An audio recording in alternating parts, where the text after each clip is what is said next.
మొత్తానికి సార్వత్రిక సమరం ఎంతలా కొనసాగిందో ఈ రోజు రిజల్ట్స్ కూడా అంతలానే కనిపిస్తున్నాయి.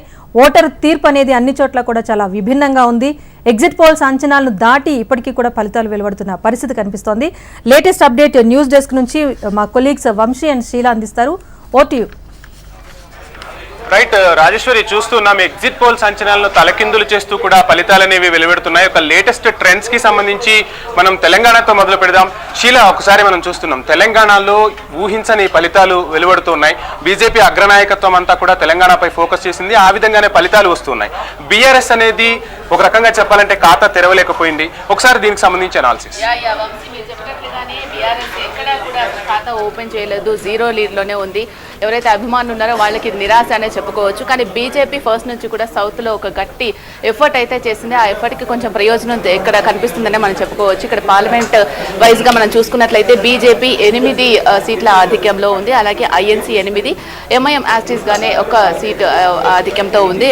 అసదుద్దీన్ ఓవైసీ కొంచెం మంచి మెజార్టీతో గెలుపు సాధిస్తున్నారనే చెప్పుకోవచ్చు. ఇది ఓవరాల్గా మనం చూసుకున్నట్లయితే తెలంగాణ పార్లమెంట్కి సంబంధించి. ఇక మనం ఏపీది కూడా ఒకసారి చూద్దాం వంశీ. ఏపీకి చూసుకున్నట్లయితే అసెంబ్లీ వైజ్గా సో ఏపీలో కూడా మనం చూసుకోవచ్చు అసలు ఎగ్జిట్ పోల్స్ అంచనాలు కూడా వాళ్ళకు కూడా అందలేదు. జనరల్గా ఏపీలో ప్రజల అభిప్రాయాలు వాళ్ళ మనసులో ఏమనుకుంటున్నారు, బయటికి ఏం చెప్తున్నారు అనేది కనుక్కోవడం చాలా ఇంపాసిబుల్ అనే చెప్తూ ఉంటారు వంశీ. ఎందుకంటే వాళ్ళు మాట్లాడే క్రమంలో కూడా ఎందుకంటే వాళ్ళ మనసులో ఉన్నది ఒకటి అండ్ బయట చెప్పేది ఒకటి. వాళ్ళు ఏమనుకుంటున్నారో ఎగ్జాక్ట్గా అయితే చెప్పరు. వేస్తున్నాం అంటున్నారు, ఒక్కొక్కసారి వేయట్లేదు అంటున్నారు. అలాగానే ఎగ్జిట్ పోల్స్ అంచనాలు కూడా తారుమారు చేశారు. అంటే వాళ్ళు కూడా కొంచెం కన్ఫ్యూజ్ అయ్యారు. సో ఓవరాల్గా రిజల్ట్ ఇప్పుడు మనం చూసుకునే ఇదే ఆధిక్యంలో ఉంటుంది. ఇదే మనకు ఫైనల్ కాబట్టి మనం ఇక్కడ చూసుకున్నట్లయితే ఆంధ్రప్రదేశ్ అసెంబ్లీ కాన్స్టిట్యున్సీస్కి సంబంధించి టీడీపీ 133 అయినా చంద్రబాబు గారు అలాగే జనసేన కూటమి వాళ్ళు చేసిన ప్రయత్నం అంతా కూడా ఇక్కడ సుస్పష్టంగా మనకు కనిపిస్తుంది. సో ఇక్కడ మనకు బ్లూ కలర్లో కనిపిస్తుంది కదా, టీడీపీ 133 స్థానాల్లో ఆధిక్యంలో ఉంది. జేఎన్పీ జనసేన గురించి తప్పకుండా మాట్లాడుకోవాలి. ఎందుకంటే 10 సంవత్సరాలుగా కఠోరమైన కృషి చేస్తున్నారనే చెప్పుకోవచ్చు. జనసేన అధినేత పవన్ కళ్యాణ్ ఆయన 2 సార్లు ఓటమి చవి చూడాల్సి వచ్చింది. ఒక తారగా వెలుగొంది ఎంతో మంది అభిమానులు సాధించుకున్నా కూడా ఇక్కడ మీరు చెప్పినట్టు పవన్ కళ్యాణ్ ఇక్కడ అసలు ఈ పొత్తుకు కూడా కీలకమని చెప్తూ ఉన్నారు రాజకీయ విశ్లేషకులు. ఈ రోజు ఇంత ఘన విజయం సాధించడంలో పవన్ కళ్యాణ్ పాత్రను మట్టుకు మనం ఖచ్చితంగా చెప్పుకోవాల్సి ఉంటుంది.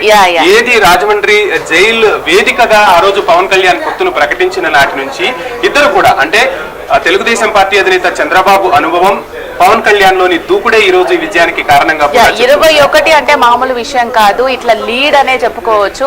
ఇక జనసేన పార్టీ రాజముద్ర సంపాదించుకుంది. గ్లాస్ గుర్తు వాళ్ళకే అంకితమైందనే చెప్పుకోవచ్చు. సో దీని వెనుక పవన్ కళ్యాణ్ కృషి ఎంతగానో ఉంది. ఇక బీజేపీ చూసుకున్నట్లయితే కూటమిలో భాగంగా 8 సీట్లు కైవసం చేసుకుంది. ఇక వైసీపీకి మనం చూసుకున్నట్లయితే రెడ్ కలర్ లో ఉంది, 13 స్థానాల్లో మాత్రమే ఉంది. సో మనం చూసుకుందాం పిఠాపురంలో అయితే పవన్ కళ్యాణ్ మెజార్టీ విజయం సాధించారు. హిందూపురంలో బాలకృష్ణ హ్యాట్రిక్ విజయాన్ని సాధించారని చెప్పుకోవచ్చు. ఇక చంద్రబాబు కుప్పంలో 22,139 కొంచెం అటు ఇటుగా చేంజెస్ ఫైనల్ గా వచ్చేంత వరకు కూడా కొంచెం చేంజెస్ జరుగుతూ ఉంటాయి. ఇక పూతలపట్టు మురళీమోహన్ టీడీపీ అభ్యర్థిగా ఆయన 14,000 మెజార్టీతో ఆయన లీడింగ్ లో ఉన్నారని చెప్పుకోవచ్చు. ఇక మనం తెలంగాణలో కూడా కొన్ని అంశాలు మనం చూసుకున్నట్లయితే కరీంనగర్ లో బండి సంజయ్ గెలుపు సాధించడం జరిగింది. నల్లకొండలో రికార్డు స్థాయిలో విజయము, అలాగే 5 లక్షల మెజార్టీతో రఘువీర్ రెడ్డి కూడా గెలుపు సాధించడం జరిగింది. నిజామాబాద్ లో ఎంపీ అరవింద్ ధర్మపురి అరవింద్ కూడా ఆయన గెలుపు సాధించడం జరిగింది. ఇంకా కౌంటింగ్ జరుగుతూ ఉంది, పూర్తి ఫలితాలు ఇంకా రావాలి. మెయిన్ విషయం మనం గమనిస్తే ఇక్కడ ఎంఐఎం ఏదైతే ఉందో ఈ సీటు కోసం బీజేపీ విశ్వ ప్రయత్నాలు చేసిందనే చెప్పాలి. సో మాధవీలతను బరిలోకి దింపి అనూహ్యంగా ఇక్కడ మనం చూసాం అమిత్ షా ఢిల్లీ నుంచి రావటము, ఒక భారీ ర్యాలీ సాధించటము. ఎట్లా అయినా సరే ఇక్కడ హైదరాబాద్ సీటులో కాషాయ జెండా ఎగరవేయాలని చెప్పి బీజేపీ అయితే విశ్వ ప్రయత్నాలు చేసింది. ఒక రకంగా చెప్పాలి అంటే తారుమారయ్యాయని చెప్పుకోవచ్చు. ఎందుకంటే వాళ్ళు సీటు రావాలి అని చేసిన ప్రయత్నము వేరే వాళ్ళకు సీటు వచ్చేలాగా చేసింది. ఎందుకంటే మాధవీలత ఓటింగ్ టైంలో వాళ్ళు ఓటు వేసేటప్పుడు వాళ్ళని చెక్ చేయడం కావచ్చు అండ్ కొన్ని మాటలు ఈజీగా వదిలేయడం కావచ్చు, ఇవన్నీ కూడా ఎంఐఎం కి ప్లస్ అయ్యి ఎంఐఎం గెలిపి ఇక్కడ సాధించిందని చెప్పుకోవచ్చు. యాజ్ ఇట్ ఈస్ ఎప్పటిలాగానే ఎంఐఎం అక్కడ పట్టు సాధిస్తూనే ఉంటుంది. సో ఎంఐఎం సీట్ వచ్చేసింది. సో ఇప్పుడు మాట్లాడుకోవాల్సింది పర్టికులర్ గా మనం అసలు ఎందుకు టీడీపీ వచ్చింది, ఎందుకు వైసీపీ ఓడిపోయింది అన్న దాని గురించి మాట్లాడుకోవాల్సిన అంశం ఉంది. సో ఖచ్చితంగా శీల, మీరు చెప్పినట్టు ఇక్కడ ఒకసారి మనం ఆంధ్రప్రదేశ్ పార్లమెంట్ కూడా మనం పరిశీలిస్తే టీడీపీ 16 స్థానాల్లో విజయం సాధించబోతోంది, వైఎస్ఆర్సీపీ 4 స్థానాల్లో లీడ్ లో ఉంది, బీజేపీ 3, జనసేన పార్టీ 2. ఇక్కడ మనం బీజేపీ గురించి ముఖ్యంగా మాట్లాడుకోవాల్సి ఉంటుంది. ముఖ్యంగా దక్షిణాదిపై బీజేపీ ఈసారి గురిపెట్టిందనే చెప్పాలి. అంటే వారి దగ్గర పక్కా స్ట్రాటజీస్ అయితే ఉన్నాయి శీల. ఈ దక్షిణాదిలో ముఖ్యంగా తెలంగాణపై మనం చూస్తున్నాం, రోజు కూడా అగ్రనాయకత్వం, బీజేపీ అగ్రనాయకత్వం నెలల తరబడి ప్రతి నెల ఏదో ఒక ప్రోగ్రాం ఉండేలాగా తెలంగాణపై కాన్సన్ట్రేట్ చేసింది. ఆ ఫలితాలు అనేవి కూడా ఇప్పుడు మనకు కనపడుతున్నాయి. అదేవిధంగా ఆంధ్రప్రదేశ్లో మనం పరిశీలిస్తే ఇక్కడ కూటమిలో చేరటం ద్వారా ఈ 3 స్థానాలను కైవసం చేసుకోగలిగింది. అంటే ప్రతి సీటు కూడా ఇప్పుడు మనం చూస్తే నేషనల్ పాలిటిక్స్ లో చూస్తే ప్రతి సీటు కూడా బీజేపీకి చాలా అవసరం అవుతుంది. ఈ నేపథ్యంలో ఆనాడే వారు ఇదంతా గ్రహించి ఖచ్చితంగా దక్షిణాది రాష్ట్రాలపై వారు దృష్టి సారించారని చెప్పాలి. ఆ విధంగా ఫలితాలు కూడా వారు అనుకున్న విధంగా వస్తున్నాయని చెప్పాలి. ఇందాక మీరు అడిగినట్టు ఒక రకంగా మనం చూస్తే వైసీపీ ఓడిపోవడానికి రీజన్స్ ఏంటి అని మనకు కొన్ని అంశాలు మాట్లాడుకోవాల్సిన అవసరం ఉంది. టీడీపీ అలాగే బీజేపీ జనసేన కూటమి గెలుపుకు సాధ్యమైందా, లేక ఏవైతే కొన్ని పనులు చేయాలి అని అనుకున్నవి చేయలేక వైసీపీ వ్యతిరేకతతోటి వైసీపీ ఓడిపోవడం జరిగింది అనే దానికి సంబంధించి మాట్లాడుకున్నట్లయితే వంశీ మీ ఒపీనియన్, మీ అబ్జర్వేషన్ ఎలా ఉంది? మీరు చెప్పినట్టు ఒక రకంగా చెప్పాలి అంటే గత ఎన్నికల్లో జగన్ సునామీని సృష్టించారని రాజకీయ విశ్లేషకులు కూడా మాట్లాడుకున్నారు. అంటే సుదీర్ఘ అనుభవం ఉన్న చంద్రబాబు నాయుడిని కొన్ని స్థానాలకి అంటే 23 స్థానాలకి పరిమితం చేయడం ద్వారా జగన్ ఒక ప్రపంచనాన్ని సృష్టించారు. ఆ తర్వాత అక్కడ పాలన మొదలైంది. కానీ జగన్ ఎక్కువగా సంక్షేమం వైపు దృష్టి సారించారు. కానీ ప్రజలు అభివృద్ధిని కూడా కోరుకున్నారు. ఖచ్చితంగా రాష్ట్రం అంటే అభివృద్ధి చెందాలి, సంక్షేమం ఒక్కటే ఏ నాయకుడైనా గట్టెక్కించలేదనేది మనం తెలంగాణలో కూడా చూసాం. తెలంగాణలో ఒక రకంగా చెప్పాలంటే కేసీఆర్ పాలన కూడా సంక్షేమం దిశగా అడుగులు వేసింది, అభివృద్ధి దిశగా కూడా అడుగులు వేసింది. అంటే సంక్షేమం ఒక్కటే అనే ఫ్యాక్టర్ ఆంధ్రప్రదేశ్లో పనిచేయలేదని మనం ఖచ్చితంగా చెప్పాల్సి ఉంటుంది. ఇక్కడ మెయిన్గా మనం ఆంధ్రప్రదేశ్ విజయాన్ని ఈ రోజు మనం పరిశీలిస్తే రాజధాని లేని రాష్ట్రం అనే నినాదాన్ని ఈ 2 పార్టీలు కూడా జనసేన టీడీపీ 2 కూడా బలంగా ప్రజల్లోకి తీసుకెళ్లగలిగాయి. ప్రజల అభిమతాన్ని ఈ రోజు ఫలితాలు చూపిస్తున్నాయి. అదేవిధంగా మెయిన్ ఇంకొకటి చూసుకుంటే మనం ల్యాండ్ టైటిలింగ్ యాక్ట్ అనేది కూడా ఈ విజయంపై ప్రభావం చూపిందనే చెప్పాలి. సో ల్యాండ్ టైటిలింగ్ యాక్ట్ కు సంబంధించి చాలా మంది విశ్లేషకులు కూడా చెప్తూ ఉన్నారు. సో ఈ విషయాన్ని బలంగా ప్రజల్లోకి తీసుకెళ్లటంలో ఇటు జనసేన అదేవిధంగా టీడీపీ బీజేపీ కూడా సక్సెస్ అయ్యానే చెప్పాలి. ఇంకొక విషయం, పోలవరాన్ని జీవనాడిగా ఆంధ్రప్రదేశ్కు చెప్తుంటాం. ఆ పోలవరం అనేది ఎటువంటి ముందుకు వెళ్ళలేదు అనేది ప్రజల్లో బలంగా వినిపించింది. శీల, మీరు కూడా చాలాసార్లు మనం చూస్తుంటాం ఉమ్మడి ఆంధ్రప్రదేశ్లో కూడా తూర్పుగోదావరి పశ్చిమ గోదావరి జిల్లాలనేవి ఆంధ్రప్రదేశ్ రాష్ట్ర రాజకీయాల్లో కీలక పాత్ర పోషిస్తాయి. ఆ పీఠం దక్కాలంటే ఆ 2 రాష్ట్రాలు చాలా కీలకం. అటువంటి పోలవరం ప్రాజెక్ట్ ఎఫెక్ట్ అనేది ఖచ్చితంగా తూర్పుగోదావరి పశ్చిమ గోదావరి జిల్లాలో పడింది. దీనికి తోడు టీడీపీ జనసేన పొత్తు అనేది అంటే పవన్ కళ్యాణ్కు సంబంధించిన సామాజిక వర్గం అనేది ఎక్కువ అక్కడ ఉంటుంది. ఆ ఓట్లను క్యాష్ చేసుకోవడంలో ఈ కూటమి అనేది విజయం సాధించింది. ఇంకోటి ఏంటంటే వైఎస్ఆర్సీపీ పార్టీ ఎలాగైనా గెలుపొందాలి అనే ఉద్దేశంతో తెలంగాణ ఎలక్షన్స్ జరిగిన తర్వాత ఇదొక ఎగ్జాంపుల్ గా తీసుకొని అన్ని నియోజకవర్గాల్లో కూడా అభ్యర్థులను మార్చడం జరిగింది. అలాగే ఎంతో కృషి చేయడం జరిగింది. అండ్ వాళ్ళు చేసిన పథకాలకు సంబంధించి ఎక్కువగా ప్రమోషన్ చేసుకోవడం జరిగింది. కానీ ఎప్పుడైతే టీడీపీ అధినేత చంద్రబాబును అరెస్ట్ చేయడం జరిగిందో ఆ అరెస్ట్ తర్వాత జనసేన అధినేత పవన్ కళ్యాణ్ అక్కడికి వచ్చి మేము కూటమిగా ఏర్పడుతున్నాము, ఎలాగైనా ఏ విధంగానైనా వైఎస్ఆర్సీపీని ఓటమి చెందే విధంగా ప్రయత్నిస్తామని ఆయన అక్కడ సాక్షిగానే చెప్పడం జరిగింది. అదే విధంగా వాళ్ళు ప్రయత్నాలు చేయడం జరిగింది. ప్రచారంలో కూడా వైఎస్ఆర్సీపీని ఏ విధంగా ఎండగట్టారో ప్రచార సమయంలో మనం అందరం కూడా చూసాం. సో కేవలం సంక్షేమ పథకాలు మాత్రమే కాదు, ఇండస్ట్రీస్ రావాలి, ఉద్యోగాలు రావాలి, అక్కడ ఎన్నో రకాలుగా పర్యావరణ పరంగా ఎంతో డ్యామేజ్ జరిగింది అనేది కూడా చంద్రబాబు పర్టికులర్ గా మాట్లాడడం జరిగింది. మీరు ఒక విషయం చెప్పారు, ఏదైతే రాజమండ్రి సెంట్రల్ జైలు వేదికగా పవన్ కళ్యాణ్ పొత్తు ప్రకటించడం, ఆ తర్వాత చంద్రబాబు జైలు నుంచి విడుదలైన రోజు మనం చూసాం. ఒక రకంగా చెప్పాలి అంటే ఏ నాయకుడికైనా జగన్ ఏ విధంగా అయితే పాదయాత్ర చేస్తే ప్రజలు నీరాజనంగా బయటకు తరలి వచ్చారు, అదేవిధంగా చంద్రబాబు అరెస్ట్ అయ్యి విడుదలైన తర్వాత మంగళగిరి చేరుకోవడానికి చంద్రబాబుకు చాలా సమయం పట్టింది. అంటే ప్రజలందరూ స్వచ్ఛందంగా రోడ్లపైకి వచ్చి చంద్రబాబుకు మద్దతు తెలిపారు. ఆ దిశగానే ప్రజల్లో ఉన్న అభిమతం అనేది బయటపడిందని చెప్పాలి.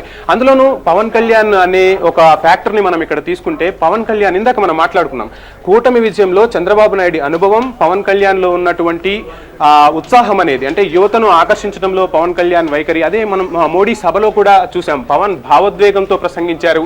ఖచ్చితంగా ఈ వైసీపీని మట్టి కరిపించే వరకు నేను నిద్రపోను, నా పార్టీయే జనసేన కాదు అని చెప్పి పవన్ కళ్యాణ్ ఆ రోజే శపథం తీసుకున్నారు. ఇక్కడ మనం పవన్ కళ్యాణ్ గురించి కొంచెం మాట్లాడుకోవాల్సి ఉంటుంది శీల.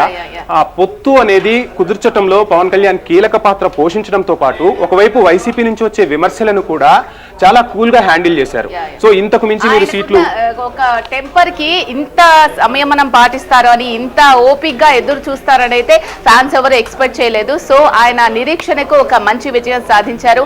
సో డిప్యూటీ సీఎం గా ఆయన అసెంబ్లీలో అడుగుపెట్టే అవకాశం ఉంది అని కూడా తెలుస్తోంది. మరి చూడాలి. చెప్పినట్టు శీల ఏదైతే ఉందో అంటే పవన్ కళ్యాణ్ లో ఉత్సాహము అనేది ఎంత ఉంటుందో ఆవేశం కూడా అంతే ఉంటుంది అని చెప్తాం. ఒక రకంగా భగత్ సింగ్ లో ఉన్న ఆవేశాన్ని పోల్చుతూ ఉంటారు ఫ్యాన్స్. ఈ నేపథ్యంలోనే పవన్ కళ్యాణ్ ఈసారి ఖచ్చితంగా ఒక నిర్ణయం తీసుకున్నారు. రాష్ట్ర ప్రయోజనాలే నాకు ముఖ్యము, రాష్ట్ర ప్రయోజనాల కోసం నేను ఏ త్యాగానికైనా సిద్ధమంటూ బీజేపీ పొత్తులోకి ఎంటర్ అయిన తర్వాత చివరి వరకు చూసాం మనం. అమిత్ షాని కలిసేందుకు చంద్రబాబు నాయుడు ఢిల్లీ వెళ్ళటం, ఆ తర్వాత పవన్ కళ్యాణ్ ని మళ్ళీ ఢిల్లీకి పిలిపించుకోవటం, ఈ పరిణామాలన్నీ జరుగుతున్న సమయంలో ఆంధ్రప్రదేశ్ లో ఒక రకంగా అసలు ఈ పొత్తు పొడుస్తుందా లేదా అన్న సందిగ్ధత కూడా నెలకొంది. ఖచ్చితంగా పవన్ కళ్యాణ్ ఇద్దరిని అంటే అటు టీడీపీకి బీజేపీకి మధ్య 2019 ఎలక్షన్స్ ముందు ఆ తర్వాత కూడా కొన్ని విభేదాలు అనేవి వచ్చాయి. ఆ విభేదాలను సామరస్యంగా పరిష్కరించే విధంగా పవన్ కళ్యాణ్ అడుగులు వేశారు. వారిద్దరి మధ్య ఒక వారధిలాగా ఉండి, ఒక బ్రిడ్జ్ లాగా ఉండి ఈరోజు ఈ విజయానికి పునాదులు వేసింది మాత్రం పవన్ కళ్యాణ్. ఒక రకంగా బీజేపీ ఎంటర్ అయిన తర్వాత, పొత్తులో బీజేపీ ఎంటర్ అయిన తర్వాత కూడా సీట్లు త్యాగం చేయడంలో కూడా పవన్ కళ్యాణ్ కీలక పాత్ర పోషించారనే చెప్పాలి. మరొక పక్కగా చూస్తే చంద్రబాబు నాయుడు అనుభవం అనేది ఆంధ్రప్రదేశ్ ప్రజలు మరొకసారి అవసరంగా భావిస్తున్నారు. రాజధాని లేని రాష్ట్రం అనేది ఉండకూడదు, ఖచ్చితంగా రాజధానికి రాష్ట్రం కావాలి, అదేవిధంగా కంపెనీలు కూడా రావాలి అంటే మరొకసారి చంద్రబాబుకి పట్టం కట్టారు అనే దానికన్నా అనుభవానికి పట్టం కట్టారు. ఈ ఇద్దరి సమ్మేళనంతో ఇకనైనా ఆంధ్రప్రదేశ్ వడివడిగా అడుగులు వేయాలి. దశాబ్ద కాలం గడిచిపోయింది. ఈ వచ్చే దశాబ్దంలో అయినా ఆంధ్రప్రదేశ్ అభివృద్ధి దిశగా అడుగులు వేయాలనేది ఓటర్ల మనోగతంగా మనం చెప్పుకోవాల్సి ఉంటుంది. ఈ నేపథ్యంలో 9వ తారీఖున ఏపీ నూతన సీఎం గా చంద్రబాబు ప్రమాణ స్వీకారం చేయబోతున్నట్టుగా తెలుస్తూ ఉంది. సో ఓవరాల్ గా మనం చూసుకున్నట్లయితే ఇంకా కౌంటింగ్ జరుగుతూ ఉంది కాబట్టి ఫైనల్ రిజల్ట్ రావడానికి ఇంకొంచెం టైం పట్టదు.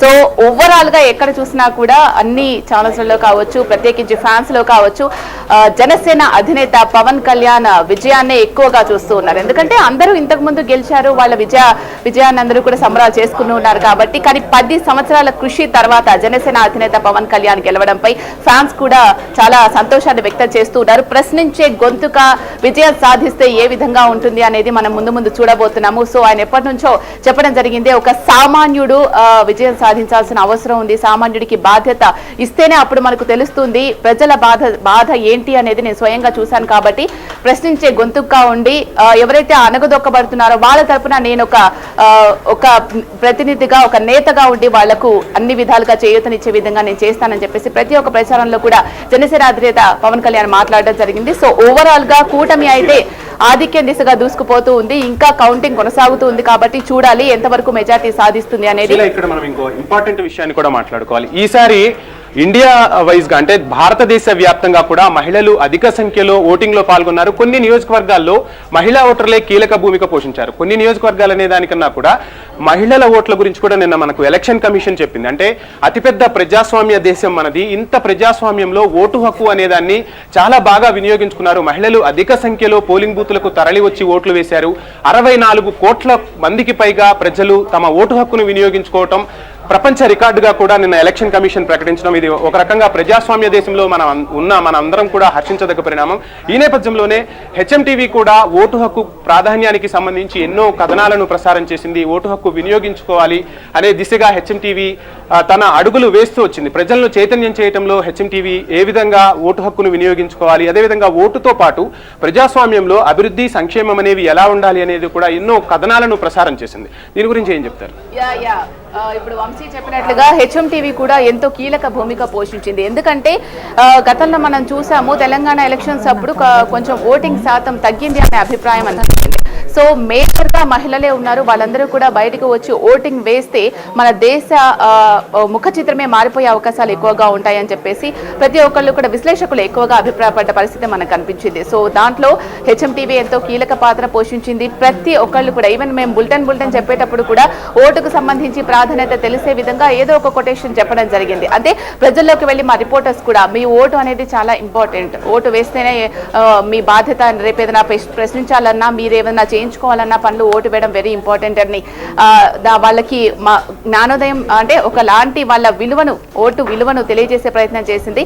దాని రిజల్టే ఈరోజు మనం చూస్తున్నాం. సో ఓవరాల్గా మనం చూసుకున్నట్లయితే ఓటింగ్ కావచ్చు, కొన్ని చోట్ల ఓటింగ్ జరిగినప్పుడు కొంచెం చెదరుమదురు గట్ల, అది ప్రత్యేకించి ఏపీలోనే. కానీ కౌంటింగ్ జరిగేటప్పుడు అట్లాంటివి ఏమైనా జరుగుతాయేమోనని కొంచెం ఆందోళన పడ్డ నేపథ్యంలో ఈసీ కట్టుదిట్టమైన భద్రతా ఏర్పాట్లు చేయడం జరిగింది. సో ఇప్పటికైతే ఓన్లీ ఒక్క చిత్తూరులో కొన్ని ఘటనలు జరిగాయి తప్ప మిగతా ఎక్కడా కూడా కౌంటింగ్ లో ఎటువంటి ఉద్రిక్తమైన ఘటనలు కానీ సంఘటనలు కానీ జరగలేదు. సో అందరూ కూడా కౌంటింగ్ ని ఆసక్తిగా ఎదురు చూస్తున్న పరిస్థితి మనకు నెలకొంటుంది. రైట్ రాజేశ్వరి, చూస్తున్నాం కదా మొత్తంగా అయితే right thank you Vamshi and Sheela, thank you so much. So మొత్తానికి ఘన విజయం సాధించిన ఆనందం ఇంకా కొనసాగుతోంది. హైదరాబాద్ లో సతీమణి ద్వారా హారతి తీసుకున్నారు పవన్ కళ్యాణ్. మరి కాసేపట్లో గన్నవరం ఎయిర్పోర్ట్ కు చేరుకోబోతున్నారు. ప్రస్తుతం